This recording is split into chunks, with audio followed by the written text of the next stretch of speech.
Hello everyone, welcome to my channel recall memories. लोक नृत्य की सीरीज़ में हम हमारे कौन कौन से नृत्य कर चुके थे। हमारे नृत्य हो चुके थे, एक तो जातीय नृत्य हमारे हो चुके थे। दूसरा था व्यावसायिक नृत्य, तो व्यावसायिक नृत्य भी क्या हो चुके थे, हमारे कंप्लीट हो चुके थे। अब हमारा आता है नेक्स्ट क्षेत्रीय नृत्य। कौन सा आता है? क्षेत्रीय नृत्य। तो सबसे पहले तो बात यही आती है कि क्षेत्रीय नृत्य हम कहते किसे हैं, क्षेत्रीय नृत्य कहते किसे हैं। तो क्षेत्रीय नृत्य वे होते हैं जो एक क्षेत्र विशेष में किए जाते हैं। क्षेत्रीय नृत्य हम किसे कहते हैं? जो क्षेत्र विशेष में किए जाते हैं। जैसे मान लो कि कोई जिले का प्रसिद्ध है, कोई शेखावाटी क्षेत्र है, कोई मारवाड़ का, कोई मेवाड़ का, ऐसे कोई क्षेत्र विशेष में वो नृत्य पहले से प्रचलित हो, उसे हम क्षेत्रीय नृत्य कहते हैं। अब इसमें बात ये याद रखनी है कि जो क्षेत्रीय नृत्य हैं वो सभी जातियों के द्वारा किए जा सकते हैं। मतलब ये जरूरी नहीं है कि अगर क्षेत्र विशेष नृत्य है तो उसमें जाति नहीं आएगी, बिल्कुल उसमें जाति आएगी। मतलब एक प्रकार से हम कह सकते हैं कि वो जातीय नृत्य भी हो सकता है। तो चलिए हम देखते हैं पहला घूमर। घूमर से आपको एक ही चीज़ याद आती है कि एक गाना आपको याद आता है घूमर से, कि म्हारी घूमर छ नकराड़ी ए माँ, घूमर रमवा में जासा और रजरी। कि म्हारी घूमर छ नखराड़ी ए माँ, घूमर रमवा में जासा और रजरी। तो इसमें जो क्या होता है कि जो बालिका होती है, जो लड़की होती है, वो कहती है कि माँ मेरे को घूमर रमवा जाना है, मेरे को घूमर रमवा जाना है। तो घूमर से शाब्दिक अर्थ यही होता है कि घूमना। घूमर का अर्थ क्या होता है? घूमना। अब इसमें मोस्ट इम्पोर्टेंट ये हो कि जो महिलाएं होती हैं वो गोल घेरे में क्या करती हैं, महिलाएं जो होती हैं वो क्या करती हैं, गोल घेरे में क्या करती हैं, घूमती हैं। और एक विशेष प्रकार का जो लहंगा होता है वो पहना जाता है, बहुत ही अत्यधिक कलियों वाला पहना जाता है घूमर नृत्य में। अगर आपको याद हो तो एक मूवी आई थी पद्मावत, जिसमें दीपिका पादुकोण ने एक गाना घूमर संगीत पर किया था, घूमर गाने पर किया था, जिसमें वो एक अच्छा बेहतरीन डांस करके आपको दिखा रही होती है। और अगर आपने ध्यान से देखा, उसकी जो साथी कलाकार थी, जो और नृत्य कर रही थी, वो हमारे राजस्थान से ही लिए हुए थी, जो महिलाएं नृत्य कर रही थी स्पेशल। ठीक है, तो अब देखिए हम देखें घूमर नृत्य। तो घूमर नृत्य क्या होता है, ये नृत्य कहाँ किया जाता है? मोस्ट इम्पोर्टेंट पहली चीज़ ये आती है कि ये कहाँ किया जाता है। तो ये नृत्य मारवाड़ व मेवाड़ में राजघराने की महिलाओं द्वारा गणगौर पर किया जाता है। मारवाड़ व मेवाड़ की जो महिलाएं होती हैं, स्पेशल किसकी? राजघराने की, उन महिलाओं के द्वारा कब किया जाता है? गणगौर पर किया जाता है। घूमर जो नृत्य है वो राजस्थान का राजकीय नृत्य है। कैसा नृत्य है? राजकीय नृत्य है। अब इस नृत्य के उपनाम भी हैं कि इस नृत्य को हम और किस किस नाम से हम जान सकते हैं, किस नाम से हम इसे बुला सकते हैं। तो पहला आपका आता है सिरमौर नृत्य, और दूसरा आता है नृत्यों की आत्मा। मतलब अगर आपको पूछ लिया जाए कि नृत्यों की आत्मा किसे कहते हैं, तो नृत्यों की आत्मा हम किसे कहते हैं? घूमर को कहते हैं। किसे कहते हैं? घूमर को कहते हैं। फिर आता है आपका सामंत शाही नृत्य, रजवाड़ी नृत्य, और इसके अलावा भी महिलाओं का सर्वाधिक लोकप्रिय नृत्य किसे कहते हैं? घूमर को कहते हैं। अब देखिए एक क्षेत्र आता है आपका शेखावाटी क्षेत्र। शेखावाटी क्षेत्र में आपके कितने जिले आते हैं? शेखावाटी क्षेत्र में 3 जिले आते हैं आपके, चूरू, झुंझुनू, सीकर। तो 3 जो जिले हैं, उस जिले में जो घूमर है उस नृत्य को किस नाम से जाना जाता है? लूर नृत्य के नाम से जाना जाता है। किस नृत्य के नाम से जाना जाता है? लूर नृत्य के नाम से जाना जाता है। और लूर नृत्य को कौन करती हैं? राजपूत स्त्रियां करती हैं। कौन करती हैं? राजपूत स्त्रियां करती हैं। नेक्स्ट आपका गरबा। तो गरबा कहाँ का है? मूलतः गुजरात का है। गरबा कहाँ का है? मूलतः गुजरात का है। गरबा जो नृत्य है मूलतः गुजरात का है। राजस्थान में डूंगरपुर, बांसवाड़ा का प्रसिद्ध है, नवरात्रों पर किया जाता है। अब गरबा जो नृत्य है, गरबा और डांडिया, ऐसे 2 नृत्य हैं जिनको हम जैसे ही नाम देखते हैं हमारे दिमाग में सिर्फ एक ही स्टेट आता है, वो आता है गुजरात। गुजरात की जो एक जो वेशभूषा है, जो वहाँ की जो कला है, वो बहुत ही निराली। उनकी जो वेशभूषा है बहुत ही यूनिक है, क्योंकि उनकी जो वेशभूषा है वो एकदम रंगीन है, डिफरेंट कलर्स हैं। और नवरात्रों के समय ये गरबा और डांडिया किया जाता है। अब गरबा में कैसे किया जाता है? गरबा में क्या होता है कि गोल घेरे में घूमते हैं और अपने हाथों के साथ कलाएँ करते हैं, अपने हाथों से तालियाँ बजाते हुए नृत्य करते हैं, गरबा करते हैं। फिर आता है आपका डांडिया नृत्य। तो डांडिया नृत्य भी कहाँ का प्रसिद्ध है? मतलब मूलतः कहाँ का है? गुजरात का। मतलब इसका जन्म है वो गुजरात में हुआ और फिर धीरे धीरे राजस्थान में आया। राजस्थान में कहाँ का प्रसिद्ध है? मारवाड़ का। कैसा है, पुरुष प्रधान नृत्य है। होली के बाद करते हैं, कब करते हैं, होली के बाद करते हैं। और होली का जो समय आएगा तो होली के समय हम देखते हैं कि जगह जगह पर धमाल गीत गाए जाते हैं, धमाल गाए जाते हैं। वाद्य कौन कौन से हैं, वाद्य हैं आपके शहनाई व नगाड़ा। अब देखिए इस नृत्य में करते कैसे हैं। इस नृत्य में पुरुष हाथ में 2 छड़ियाँ लेकर आपस में टकराते हुए क्या करता है कि इस हाथ में जो पुरुष होता है वो 2 छड़ियाँ हाथ में लेता है, आपस में टकराते हुए गोलाकार नृत्य करते हैं। कैसे करते हैं, एक तो गोलाकार करते हैं, साथ में जो पुरुष होता है वो अपने हाथों में क्या करता है, 2 छड़ियाँ लेता है और 2 छड़ियों के साथ जो सामने जो गोल घेरे में, ऐसा तो है नहीं कि वो एक ही पुरुष नृत्य करेगा, बहुत सारे पुरुष होते हैं वो नृत्य करते हैं और अपने 2 छड़ियों के साथ वो क्या करते हैं, नृत्य करते हैं।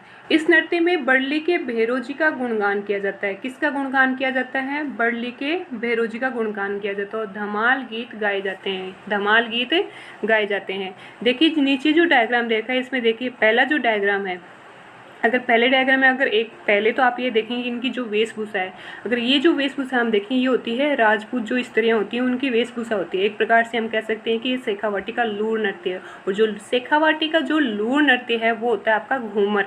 तो इसमें देखिए जो महिलाएं हैं वह गोल गोल घेरे में घूम रही हैं। सेकंड जो आपका डायग्राम है वो है आपका गुजरात का, मूलतः गुजरात का डांडिया नृत्य, या फिर हम कह सकते हैं एक प्रकार से गरबा भी कह सकते हैं। तो इसमें देखिए कितनी ही आकर्षित आपकी वेशभूषा है, जो पुरुष हैं उन्होंने एक यूनिक ड्रेस पहनी हुई है, महिलाओं ने पहनी हुई है, कितने ही सुंदर तरीके से ये डांस कर रहे हैं। और देखिए इनके हाथों में अगर आप देखें तो इनके हाथों में आपको छड़ियाँ दिख रही हैं जिन्हें हम क्या कहते हैं, डांडिया, डंडे कहते हैं। फिर आता है आपका गेर नृत्य। तो गेर नृत्य है वो कहाँ का प्रसिद्ध है, बाड़मेर व मेवाड़ का। गेर नृत्य कहाँ का प्रसिद्ध है, बाड़मेर व मेवाड़ का। कब किया जाता है, होली के दूसरे दिन से लेकर 15 दिन तक चलता है। गेर नृत्य आपका होली के दूसरे दिन से लेकर 15 दिन तक चलता है। प्रदर्शन युद्ध कौशल का होता है, मतलब युद्ध किस प्रकार से किया जाता है, युद्ध के तरीके क्या होते हैं, किस तरीके से हम तलवार चला सकते हैं, कौन कौन से भाले कैसे चला सकते हैं, तो युद्ध कौशल का प्रदर्शन होता है। किनके द्वारा किया जाता है, भील पुरुषों की किया जाता है। देखिए जो क्षेत्रीय नृत्य है उसकी डेफिनेशन मैंने आपको बताया कि एक क्षेत्र विशेष में किया जाता है और सभी जातियों के द्वारा किया जाता है, मतलब एक जाति विशेष भी आ सकती है। तो देखिए जो गेर नृत्य है वो आपका बाड़मेर और मेवाड़ का प्रसिद्ध है, क्षेत्र आ गया, साथ ही भील पुरुष आ गए, मतलब भील जो जाति है वो इसमें आ गई। अब जो गेर नृत्य है उसके भी उपनाम है। अब गेर नृत्य के उपनाम कौन कौन से हैं, गेर घालना, गेर घुमाना, गेर खेलना, गेर नाचना के नाम से भी जाना जाता है। तो अब इसमें याद करने का कुछ ज़्यादा इसमें परेशानी नहीं आने वाली है क्योंकि सभी जो नाम हों उनसे पहले गेर गेर आ रहा है, तो हम समझ सकते हैं कि ये जितने भी उपनाम हैं वो सब उपनाम गेर नृत्य के हैं। इस नृत्य में डंडे काम में लिए जाते हैं, उन्हें हम क्या कहते हैं, खांडे कहते हैं। डंडों को क्या कहते हैं, खांडे कहते हैं, मतलब जो डंडे काम में लिए जाते हैं उन्हें हम क्या कहते हैं, खांडे कहते हैं। जो नृत्यकार होता है, जो नृत्य करता है उसे हम क्या कहते हैं, गेरिया कहते हैं। वाद्य यंत्र ढोल, बाकियां व थाली। और गीत कौन सा गाया जाता है, फाग। गीत कौन सा गाया जाता है, फाग। अब क्या होता है कि इसमें होता है कि 3 कदम आगे चलता है, जो नृत्यकार होता है, जो गेरिया होता है वो 3 कदम आगे चलकर और 1 कदम पीछे चल जाता है। 3 कदम आगे चलकर 1 कदम पीछे चला जाता है। इसमें मुखौटा पहना जाता है, इसमें क्या होता है, मुखौटा पहना जाता है। और जो मुखौटा होता है वो क्या होता है, पार्वती और शिव का प्रतीक होता है। ठीक है, नेक्स्ट आता है इसमें नाथद्वारा में शीतला सप्तमी से 1 महीने तक गेर का आयोजन किया जाता है। कितने दिन तक किया जाता है, लगभग 30 दिनों तक ये गेर का आयोजन होता है। कब होता है, शीतला सप्तमी को। कहाँ होता है, नाथद्वारा में होता है। नेक्स्ट आता है आपका गेर के प्रकार की। गेर के कौन कौन से प्रकार हैं, तो इसके 3 प्रकार हैं। पहला है तलवारों का गेर, पहला कौन सा है, तलवारों का गेर। दूसरा है आंगी बागी गेर नृत्य। तीसरा है घूमर नृत्य। अब घूमर नृत्य वो कहाँ का प्रसिद्ध है, भीलवाड़ा का। 1970 में निहाल अजमेरा ने प्रारंभ किया। जो भीलवाड़ा का जो घूमर गेर नृत्य है वो 1970 में निहाल अजमेरा ने प्रारंभ करवाया था। नेक्स्ट आता है आपका रण नृत्य। रण नृत्य कहाँ का प्रसिद्ध है, मेवाड़ का। कहाँ का प्रसिद्ध है, मेवाड़ का। इसमें क्या होता है कि जो 2 व्यक्ति होते हैं वो नंगी तलवार लेकर युद्ध प्रदर्शन करते हैं।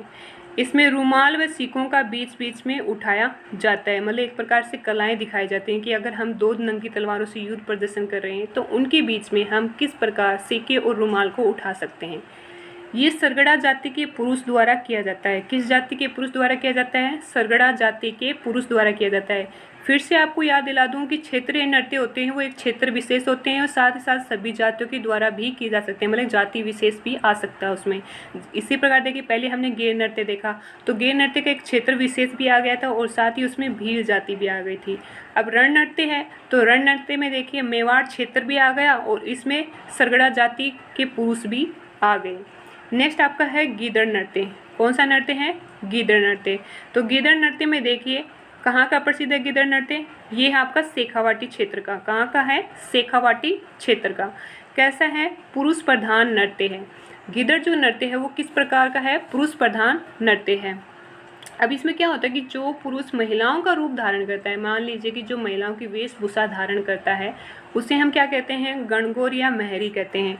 कोई भी पुरुष है अगर वो महिलाओं का वेशभूषा धारण कर रहा है, महिलाओं का वेशभूषा धारण कर रहा है तो उसे हम क्या कहते हैं? उसे हम कहते हैं महरी, महरी या गणगौर, महरी या गणगौर कहते हैं। ये होली से पहले किया जाता है। कब किया जाता है? होली से पहले।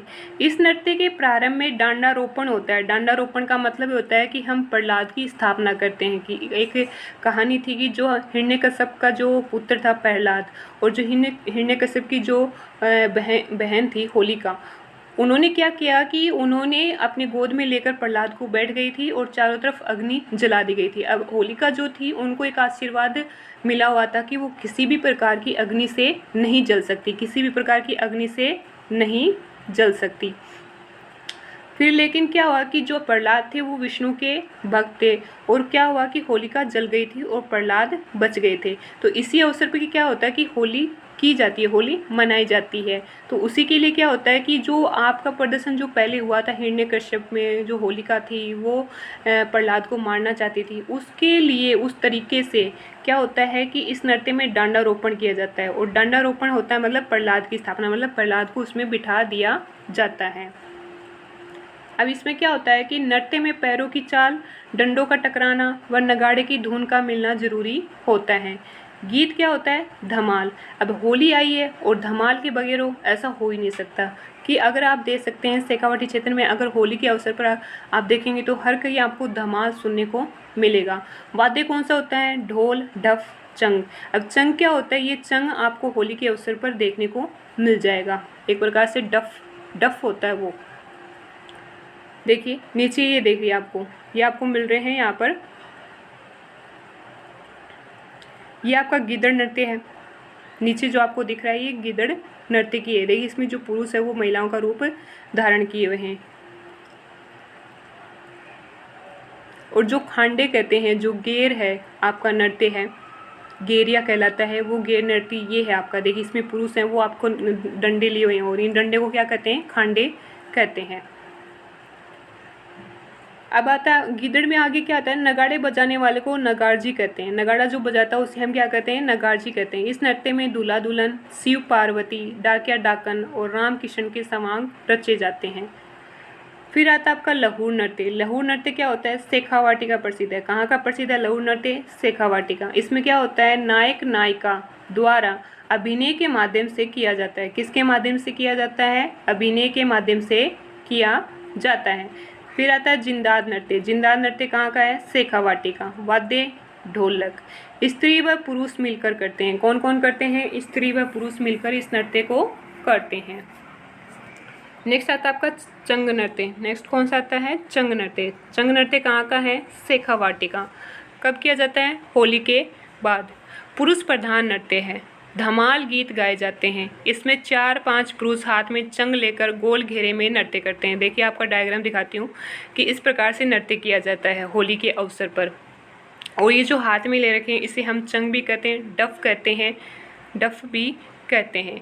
तो इस प्रकार नृत्य किया जाता है। फिर आपका है बम रसिया। बम रसिया कहाँ का प्रसिद्ध है? डिंग भरतपुर का प्रसिद्ध है। कहाँ का प्रसिद्ध है? डिंग भरतपुर का प्रसिद्ध है। इसमें बम वाद्य व रसिया गीत गाया जाता है। जो बम रसिया नाम है वो आपके दो चीज़ों से मिलकर बना है, बम रसिया, बम रसिया। तो बम है वो आपका एक प्रकार से क्या है? वाद्य है। क्या है? वाद्य। और रसिया है वो क्या? आपका गीत है। क्या है? गीत। तो बम रसिया मतलब वाद्य और गीत से एक प्रकार से ये नृत्य किया जाता है। कौन करती हैं? गुर्जर जाति की अविवाहित लड़के इसको करते हैं। कौन करते हैं? गुर्जर जाति के अविवाहित लड़के इस नृत्य को करते हैं। वाद्य कौन कौन से होते हैं? ढोल, मंजीरा, थाली, चिमटा। ये नृत्य फाल्गुन में फसल की कटाई की खुशी में किया जाता है। कब किया जाता है? फाल्गुन में फसल की कटाई के समय किया जाता है। अब आता है हुरगा नृत्य। हुरंगा नृत्य कहाँ का है? भरतपुर का प्रसिद्ध है। होली के बाद किया जाता है। चैत्र कृष्ण पंचमी से लेकर अष्टमी तक महिला व पुरुष समांग धारण करके करते हैं। समांग धारण करके करते हैं। नेक्स्ट आपका अग्नि नृत्य। तो अग्नि नृत्य देखिए क्या है। अग्नि नृत्य कहाँ किया जाता है? कतरियासर बीकानेर में। कहाँ किया जाता है? कतरियासर बीकानेर में। अब अग्नि नृत्य आ गया तो एक बात तो आपको याद रखनी है नाम से कि इसमें अग्नि जरूर आएगी, आग जरूर आएगी, ठीक है। इसको कौन करते हैं? जसनाती संप्रदाय के लोग करते हैं। कौन करते हैं? जसनाती संप्रदाय के लोग करते हैं। ये लोग फत्ते फत्ते नारे के साथ धूणा में प्रवेश करते हैं। क्या करते हैं? नारा कौन सा लगाते हैं? फत्ते फत्ते।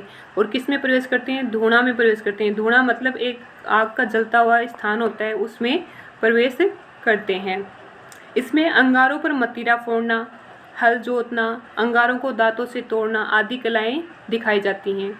ये नृत्य जाट सिद्ध द्वारा चैत्र व फाल्गुन शुक्ल सप्तमी पर किया जाता है। कब किया जाता है? फाल्गुन सप्तमी पर किया जाता है। फिर आपका ढोल नृत्य। तो ढोल नृत्य कहाँ किया जाता है? ढोल नृत्य आपका किया जाता है जालोर का प्रसिद्ध है। कहाँ का है? जालोर का। माली, ढोली व भील पुरुषों द्वारा किया जाता है। इसमें थाकना शैली में ढोल बजाया जाता है। ढोल तो बजाया जाता है पर लेकिन किस शैली में? थाकना शैली में। इसमें नर्तक के मुँह में तलवार लेकर, भुजा पर रुमाल लपेटकर, हाथों में डंडे लेकर नृत्य करता है। खीम सिंह राठौड़ ने ढोल बजाना प्रारंभ किया था। किसने ढोल बजाना प्रारंभ किया था? खीम सिंह राठौड़ ने। फिर है घूमर घूमरा नृत्य। ये बहुत ही इंपॉर्टेंट नृत्य है, इसको याद रखना। ये राजस्थान का एकमात्र शोक सूचक नृत्य है। कौन सा? घूमर घूमरा नृत्य। राजस्थान का एकमात्र शोक सूचक नृत्य अगर आपको पूछा जाए, राजस्थान का एकमात्र शोक सूचक नृत्य तो कौन सा है? घूमर घूमरा नृत्य। कहाँ किया जाता है? वागड़ क्षेत्र। वागड़ क्षेत्र में कौन कौन से जिले आते हैं आपके? डूंगरपुर और बांसवाड़ा। किनके द्वारा किया जाता है? अब शोक सूचक है तो किनके द्वारा किया जाएगा? विधवा महिलाओं द्वारा किया जाता है, ठीक है। किनके द्वारा किया जाता है? विधवा महिलाओं द्वारा। तो इसलिए इस नृत्य को क्या कहते हैं? रुदन नृत्य भी कहते हैं। रुदन मतलब रोने का, जिसमें रोया जाता है, रुदन नृत्य भी कहते हैं। इस नृत्य को ब्राह्मण समाज की महिलाओं द्वारा किया जाता है। अब जो विधवा महिलाएं होती हैं वो कौन करती हैं? ब्राह्मण समाज की महिलाओं द्वारा किया जाता है। अब इस नृत्य में होता क्या है कि एक स्त्री होती है जिसका पति मर जाए और उस स्त्री को फिर मायके भेज दिया जाता है, उसके पीहर भेज दिया जाता है, उसके पीहर भेज दिया जाता है और वहाँ से उसको श्रृंगार करके कंप्लीट फिर उसके ससुराल लाया जाता है और ससुराल में लाकर उसे चौक में बिठाकर उसके बाहर दो घेरे बनाए जाते हैं। दो घेरे बनाए जाते हैं। जो पहला घेरा होता है वो तो है विधवा महिलाओं का और जो दूसरा घेरा होता है वो होता है आपका शादीशुदा जो महिलाएं होती हैं उनका होता है और फिर नृत्य किया जाता है। देखिए, इस नृत्य को ब्राह्मण समाज की महिलाओं द्वारा किया जाता है। इस नृत्य में जब किसी महिला का पति मर जाता है तो उसे उसके पीहर ले जाया जाता है और सभी श्रृंगार करके ससुराल लाया जाता है। चौक में बिठाकर महिलाओं के चारों ओर विधवा और सुहागन स्त्रियों का घेरा बनाया जाता है। क्या किया जाता है? विधवा और सुहागन स्त्रियों का घेरा बनाया जाता है और फिर क्या करती हैं? वो इसमें नृत्य करती हैं। तो पूछ लिया जाए आपको कि राजस्थान का एकमात्र शोक सूचक नृत्य कौन सा है, तो आंसर होगा आपका घूमर घूमरा नृत्य। कौन सा होगा? घूमर घूमरा नृत्य। अब घूमर आ गया तो घूमर से तो आपको एक ही चीज़ याद रहेंगे, हाँ घूम रही है। घूमेंगी तो गोलाकार में घूमेंगे, ऐसे तो नहीं है नहीं कि कोई आए तो ये कुछ बना लेंगे, ऐसा तो होगा नहीं, गोलाकार घूमेंगी। फिर आता है आपका कथक नृत्य। तो कथक नृत्य ये इम्पोर्टेंट आपका कथक जो नृत्य है वो इम्पोर्टेंट है। तो इसमें है राजस्थान का एकमात्र शास्त्रीय नृत्य। राजस्थान का एकमात्र शास्त्रीय नृत्य कौन सा है? कथक। शास्त्रीय नृत्य का मतलब है जिसमें नियम और कायदे किए जाते हैं। कि वैसे तो जितने भी लोक नृत्य हैं आपके राजस्थान में, उसके कोई भी नियम, कोई भी कायदे कानून नहीं होते हैं। वो बिना नियम के अपनी जो खुशी होती है उसको जाहिर करने के लिए किए जाते हैं। लेकिन कथक एक ऐसा नृत्य है जिसमें नियम व कायदे कानून होते हैं। कथक जो नृत्य है उसके 2 घराने हैं। कथक नृत्य उसके कितने घराने हैं? 2 घराने हैं। पहला है जयपुर घराना और दूसरा है लखनऊ घराना।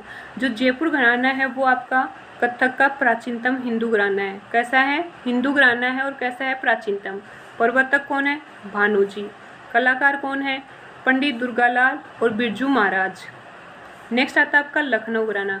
तो जयपुर घराना तो प्राचीनतम हो गया, पर इसका नवीनतम भी तो आएगा, तो नवीनतम है लखनऊ घराना। मुस्लिम घराना है। इसका विकास कब हुआ? नवाब वाजिद अली शाह के समय हुआ था। नवाब वाजिद अली शाह के समय हुआ था। तो इस प्रकार क्या होता है कि आपकी जो लोक नृत्य हैं वो कंप्लीट होते हैं। हमने अब तक अपने लोक नृत्य में जातीय नृत्य देख लिए हैं, व्यावसायिक नृत्य देख लिए और आज की क्लास में क्षेत्रीय नृत्य भी देख लिए हैं। आज की क्लास यहीं पर कंप्लीट होती है। मिलते हैं नेक्स्ट क्लास में। तब तक पढ़ते रहिए और अपने सपनों को एक सही दिशा देते रहिए।